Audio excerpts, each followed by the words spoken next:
must have overslept. Well, at the very least, Jellystone is out by now. Huh. Jellystone, Jellystone, Jellystone. A show that has lasted longer than anybody reasonably thought. It lasted so long, HBO Max rebranded and then debranded while it was airing. What other Max originals can say they've gone through 3 different openings during the course of their tenure? Nevertheless, you know the deal. We're ranking the rest of Season 3 now that they've been released. We're going from worst to best, and then I'll do my silly little huge ranking that people love so much. And then after this, there'll be no more Jellystone. Asterix, we'll get to you. Okay, I can't stall this any longer. Let's get back into the groove.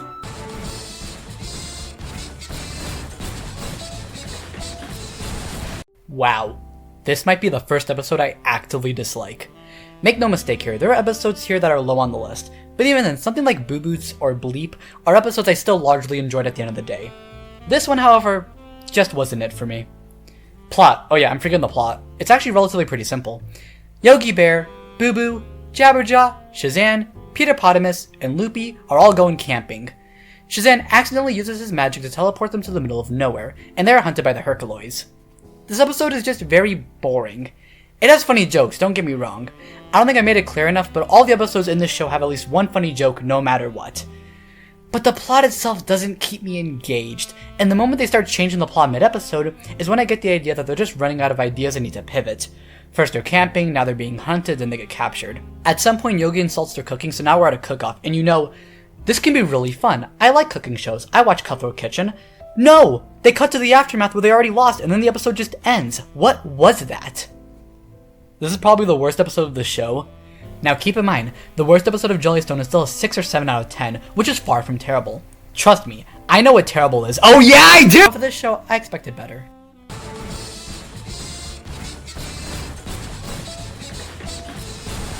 Japper, Loopy, and Magilla are all upset at each other because someone drank the last soda in the fridge, and we get to hear each of their stories to figure out who is lying. In any other show, each story would slowly fill in the puzzle so we can get a bigger picture, a hoodwink situation. No, each story is the exact same setup and we learn that none of them were even responsible. This episode just felt very useless, they even admit as much. Nothing of value was truly obtained, some gags go on for too long, and overall, it's a very basic episode with a pretty mediocre song.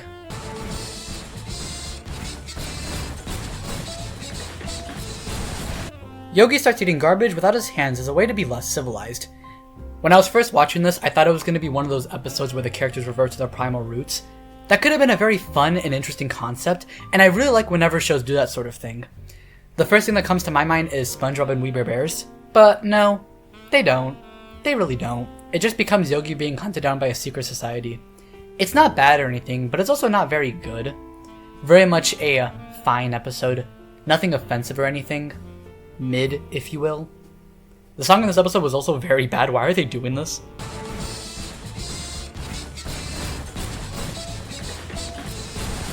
Yogi has his chair stolen by pirates, so Boo Boo and him help the pirates out to get it back after the pirates sold it off. It's a very disjointed episode. At the start, it reminded me a lot of Season 2's Balloon Kids, but that slowly disappeared over the course of the episode. You can really tell which episodes prioritize jokes over the plot, and it'd be one thing if the jokes were funny, but here they're just okay. And another song! What is with this season and having songs?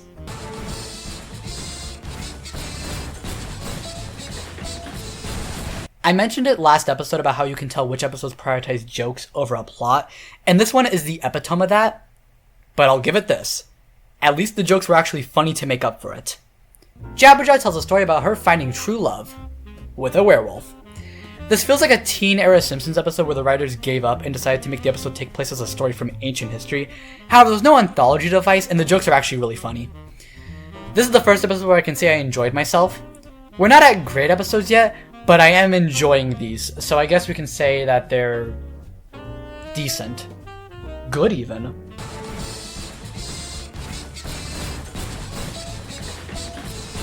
Cindy, with the help of Shag, Augie, and Yaki, create a robot to defeat New Bedrock in a robot derby. The robot, however, is malfunctioning, so she simply sends the kids to go after the robots, who are also kids. This one's fun. I enjoyed myself a lot during it. You would think the robot would turn evil over time after being abandoned, you know, think the third Jimmy Timmy Power Hour, but no, he's still chill. What I don't understand is the use of dabbing and flossing. It's not a case of the writers being out of touch. Cindy herself mentions how these aren't relevant. I think it's trying to fit the robot's personality of being very much a children's Dare-esque PSA character, but I feel like those types of characters still wouldn't dab. If anything, their cultural relevance would be even older. You don't really see those type of characters making those references. If anything, I only see it used by mainstream media who think these are how these type of characters operate. In that sense, it's very much out of touch.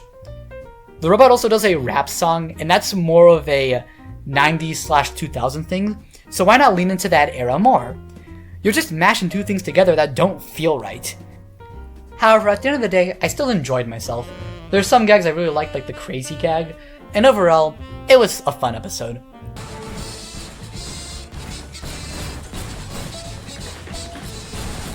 The town throws a party for Greybabe's birthday by making the entire town a board game his size. What starts as a fun, thoughtful gift turns into a multi-day game where Greybabe doesn't want to stop playing. It's a very repetitive episode, but that's by design, and I really like Huckleberry Hound, so I can't really complain. I got big little honk honks energy from this, and overall, it was a very fun episode.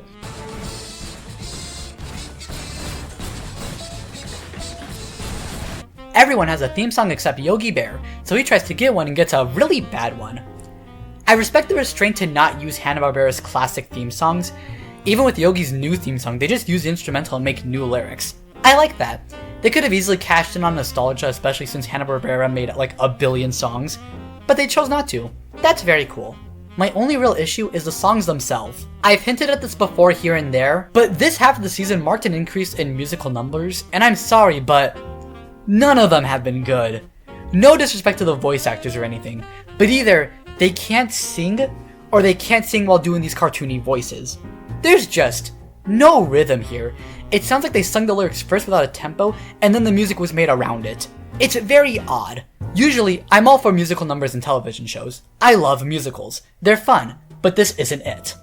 If I had to be positive, the theme songs here aren't as bad as other episodes, but they're still far from actual bops. And I don't want to hear that it's fine for a show to not have catchy music because it's aimed at a younger audience. Have you seen SpongeBob? But yeah, overall, a fun episode with one issue that annoys me to no end.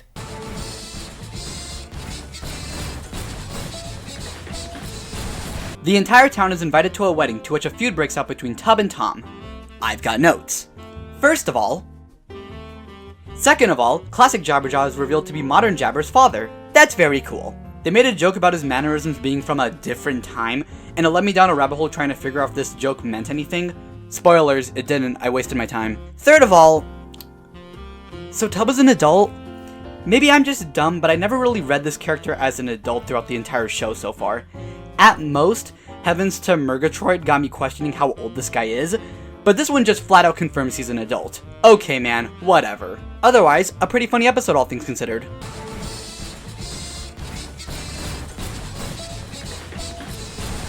El Kabong enlists Yaki as his sidekick. A very odd pairing on paper, but it works surprisingly well all things considered. This episode has a lot of funny moments, and I like the ending where they work together to cook the meatballs. This also marks the final voice role from George Lowe, who voiced Space Ghost from 1994 via the talk show parody Space Ghost Coast to Coast. May he rest in peace.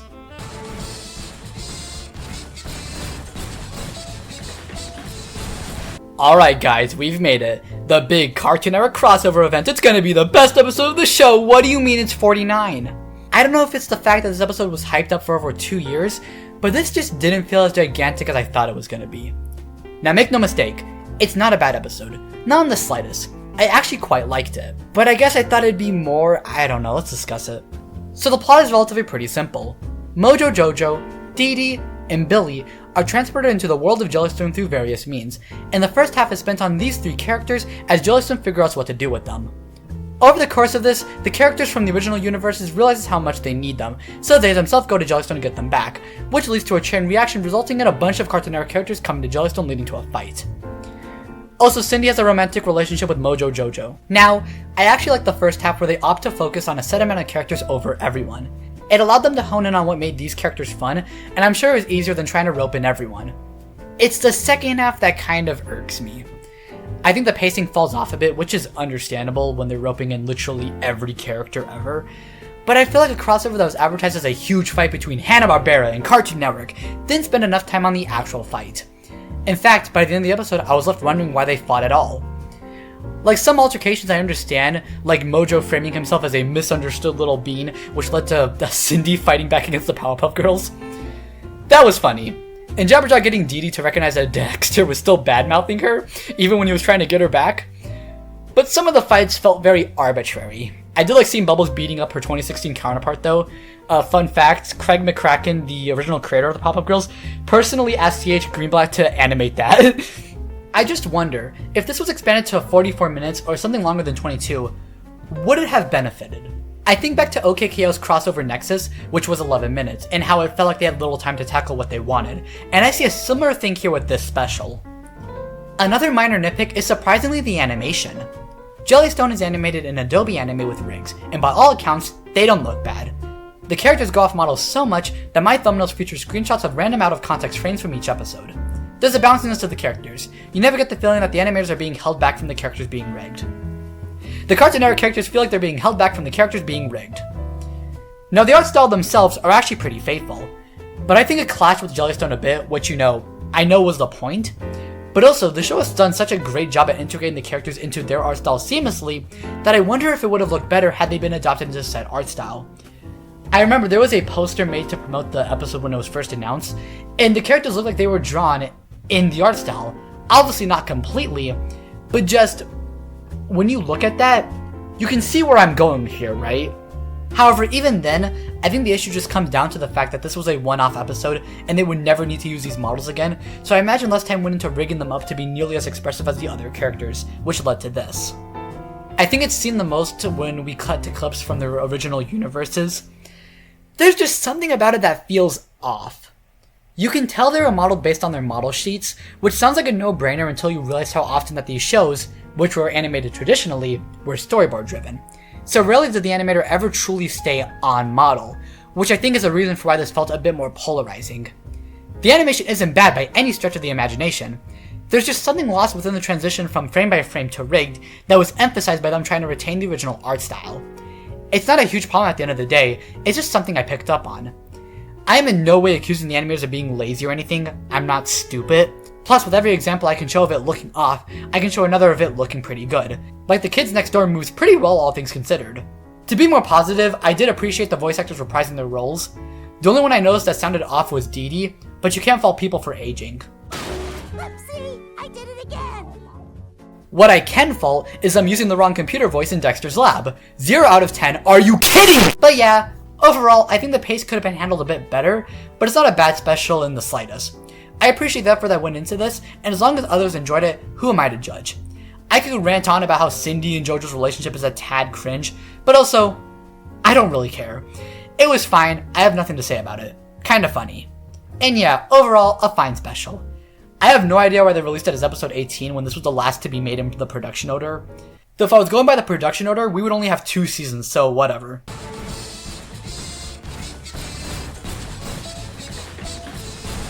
Yaki, Shag, and Augie make a video that goes viral in their town, i.e. gets around 130 views.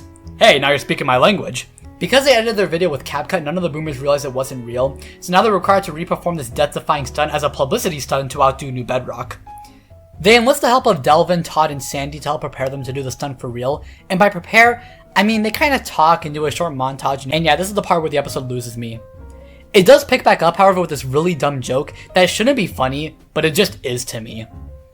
However, nothing matters because it was revealed this was all just another CapCut video. I'm aware the season was in development for years, but it's kinda crazy to me how this echoes a lot of worries about generative AI today, with making a video that's fake, but it looks so convincing that people mistake it for being real. At the end of the day, a fun episode. I like how Sandy's voice is just Augie, like she did not put a different voice on at all.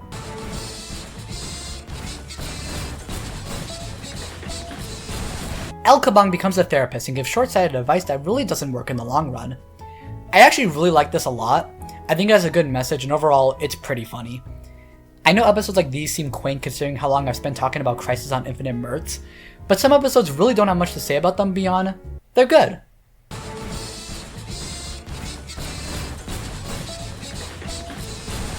Captain Caveman comes to the realization that he was actually Barney Rubble back in the Stone Age, and forgot who he was over the course of being frozen during the Ice Age, and tries to fill his Fred-shaped hole in his heart. I actually really like the conclusion he comes to, that his memories with Fred weren't actually great in retrospect, and that he spent so much time as Captain Caveman, and how he really doesn't need Fred or to be his old self when he's comfortable as his new self. It's something you don't really see in media nowadays, and I don't know, I vibe with it. I can see a lot of people being off-put by how the show hampered up Fred's unlikability in the flashbacks, painting him as cruel, but I wasn't too bothered. The show does that a lot in general, and it kinda reminds me of Crisis a lot. Like, they definitely exaggerated Dee Dee in that special, but in the end, I don't really mind it. Overall, a good episode.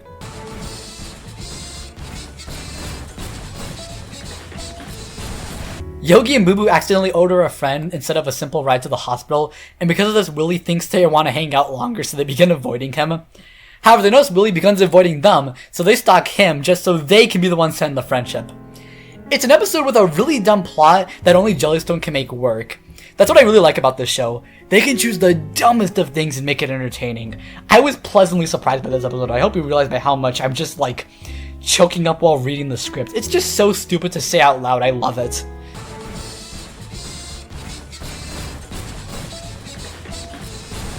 Augie gets suspicious that everyone around her are spies while watching a movie, and goes into hiding. This leads to Doggy Daddy trying to find his precious little daughter. I'm a sucker for Augie and Doggy episodes. They're easily one of my favorite characters, so I was going to like this one no matter what. If I had any issues, I'd say I think some of the recurring jokes happen a bit too much, like Secret Squirrel's shirt being bugged, but this is a minor nitpick. I need to reach my quota, okay? Overall, a fun episode. And hey look, they made that Simpsons joke canon. Oh, you're so smart. Oh, stop now. Y'all is making me blush. I was so gay, but I couldn't tell anyone.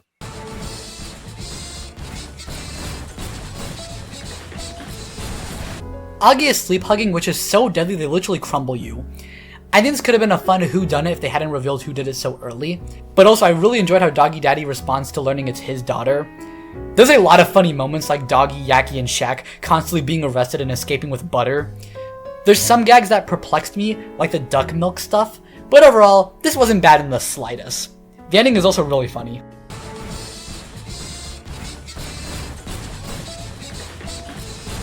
Cindy mispronounces choir as choir, and is so determined to not be seen as wrong that she summons multiple dead civilizations to pretend like her pronunciation was the correct one. I love how even these savages still agree that she pronounced it wrong. If you have seen these volumes, or only seen the good ones, you would know I take an issue to Cindy-centric episodes. Nothing about her personally, she can just be very boring, and the show acknowledges she's boring, but they don't do anything to make her funnier, which has been an issue. However, with episodes like Noodle Arms and this one, they've done a much better job at making her entertaining. I just love how much she refuses to admit she's wrong, even when everyone else is against her. In fact, by the end it's so obvious that the town doesn't believe her, but it's best to just agree anyway just to appease her. This is just such a fun episode, dude.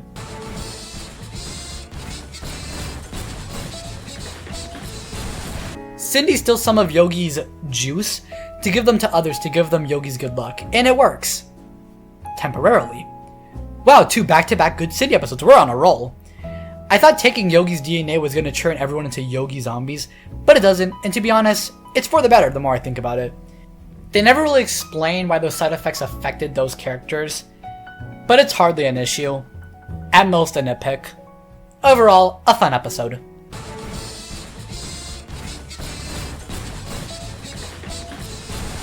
Our number 1 episode for this video is ironically the first episode released in this batch. Another 22-minute special, but this one feels like it's using its time appropriately. Augie keeps a snowman as a pet during Snowdodio, which leads to more people keeping their own snowmen, which leads to a never-ending winter. I really enjoyed Race Bannon's role in this episode. The second half of the season did a lot of fleshing out and bringing in more obscure Hanna-Barbera characters, and I really enjoyed the effort made with that. It was also just a really funny episode in general. It has everything one can expect from a Jellystone affair, and that's something you just don't get from other shows, you know. A jolly good time. Now that I've ranked every episode of Jellystone Season 3B, let's do this one last time. Marinara Madness, Bleep, Boo Boots, Epic Rager, Thundar the Barbarian, Girl, You My Friend, Churn Your Head Intro, Gorilla in Our Midset, Chair Me Matey, Heavens to Murgatroyd, Jelly Robo Battle Royale, VIP Baby You Know Me, A Coconut to Remember, Jellystone, the board game, Teamwork makes the dream work, El Kabong's Kabong is gone, Kachuka Cheese Explosion, Must Be Jelly, Spellbook, The Floodgates of Love, Yogi's Midlife Crisis, Mummy Knows Best, Lady Danger, Is It Wrong to Long for Kabong, Pants, Balloon Kids, Kabong Along With Me, Hot Guys, Cold Turkeys, It's a Mad Mad Mad Rat Race, Crisis on Infinite Mirths, The Mountain Jumpers, Dr. Kabong, Professional Therapist, Augie's Baby, Better Off Fred, Third Wheelie, The Sea Monster of Jellystone Cove, Spy Thriller, The Jellystone Crumbler, Frank and Hooky, Uh-Oh, It's a Burglar, The Brave Little Daddy, Heroes and Capes, Lotions 11, Mr. Flabby Dabby Wabby Jabby, A Town Video, Welcome to Jellystone, Squish or Miss, SpaceCon, Cats Do Dance, Ice Ice Daddy, DNA A-OK, Jelly Wrestle Rumble, Face of the Town, Shaz Zogi, Boo Boo and Benny, Little Buddy Trouble, The Box Thief, Choir Pants on Fire, Yogi Juice, Augmented Reality, Collection Protection, Sweet Dreams, My Doggy Dave, Meet the Jetsons, Jellystone Moon Patrol, Gotta Kiss Them All, Disco Fever, Laugh Games, Snowdodio, A Fish Sticky Situation, Jellystone No Wire, Jailcation, Baby Shenanigans, The Big Stink, Cindy vs. Noodle Arms, Lil Honk Honks, Yogi's Tummy Troubles, Vote Raspberry, Business, and finally, Grocery Store. Maybe it's a good thing the show ended, I don't have to do this anymore. Overall, the rest of Season 3 of Jellystone was still fairly good. I know the ranking makes it seem lower than it is, but you gotta understand, this show is so good that even episodes in the 40s are still quality episodes. Also, this list is 4 years old. I might need to re-rank every episode. I don't know why I'm still entrusting 14-year-old Matt's opinions on Season 1, but there's bigger fish to fry. For one, no more Jellystone! I'm fairly sure the season was completed a year ago, but they held off on it because of streaming and Warner Bros. Being an abomination. For all we know, the show hasn't been picked up for a 4th season, but it doesn't necessarily mean it's over. C.H. Greenblatt in an interview mentioned how he hasn't given up on Jellystone yet. I really love these final batch of episodes. I unfortunately keep emphasizing final because, well, final for now, but who knows? We all have our fingers crossed. Who knows? If there's more, we're ready. Trust me, we're ready to hit the ground running. Listen, I know this is copium, but let me cope. What else do I have without Jellystone? The shorts? So, you finally finished Jellystone. What now? Well, Meet Blair is a 2025 animated short film created by me. It focuses on Blair, a 15-year-old in a mental health awareness/suicide prevention short film. For being a one-man job, I'm really proud of what I was able to achieve. I can't really discuss more simply because this is literally a 1 minute long film, so if this intrigues you, go check it out. If I'm being honest, I really want to do more stories with Blair and the other characters I've come up with for this world. Like, did you know this guy's name is Sam? I don't think I even mentioned this in the description. I don't normally self-promote, but this is something I'm really passionate towards, and the viewer count was... So yeah, if you enjoyed this video, check it out. It's not really a review or anything like my other content, but that's a part of why I think it's so interesting. Really stepping out of my comfort zone with this one. Anyway, bye.